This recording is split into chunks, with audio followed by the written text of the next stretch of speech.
మరి దేవుడు ఎవరు? మరి రోమా పత్రిక 1వ అధ్యాయం 20వ వచనం.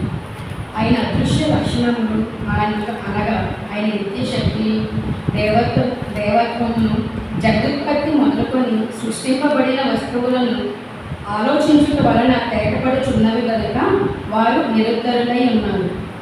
కీర్తనల గ్రంథం 19వ అధ్యాయం 1వ వచనములు. ఆకాశము దేవుని మహిమను వివరించుచున్నది, అంతరిక్షము ఆయన చేతి పనిని ప్రచురపరచుచున్నది. మరి ఆకాశమును దేవుని మహిమను వివరించుచున్నవండి. మరి దేవుని మాట వలన కలిగిన ఆకాశము అంతరిక్షము ఆయన మహిమను వివరించుచున్నవి. మరి దేవుడు స్వయంగా తన చేతులతో చేసుకున్న మరి తన పిల్లల మాత్రం దేవుని తెలుసుకోవట్లేదు, దేవుని కోసం బ్రతకట్లేదండి. ఎఫెసీ పత్రిక 1వ అధ్యాయం 4-6 వచనము.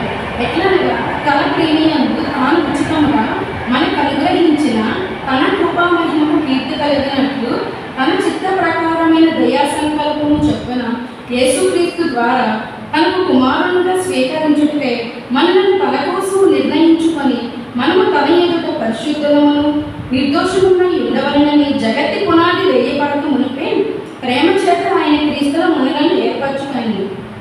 మరి జగత్తి పునాది వేయబడక మునిపే మరి దేవుడు మనలను ప్రేమ చేత ఏర్పరచుకున్నాడంటండి. మరి ఎఫెసీ పత్రిక 2వ అధ్యాయం 10వ వచనం.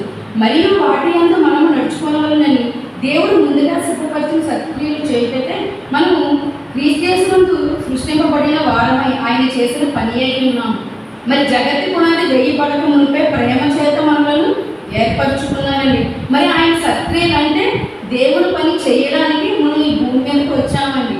అలాగే హెబ్రీ పత్రిక 11వ అధ్యాయం 3వ వచనం. ప్రపంచములు దేవుని వాక్యము వలన నిర్మాణమైనవనియు అందును బట్టి దృశ్యమైనది కనబడేడు పదార్థములచే నిర్మింపబడలేదనియు విశ్వాసము చేత గ్రహించుకొనుచున్నాము. మరి లాస్ట్గా ప్రసంగి గ్రంథం 11వ అధ్యాయం 5వ వచనం. చులాది రకమందు ఎముకలు ఏ రీతిగా ఎదుగునది నీకు తెలియదు, గాలి ఏ త్రోవను వీచునో నీవెరుగవు, అలాగనే సమస్తములు జరిగించు దేవుని క్రియలను నీవెరుగవు. మరి సమయం ఇచ్చిన తండ్రి అని దేవునికి మరొకసారి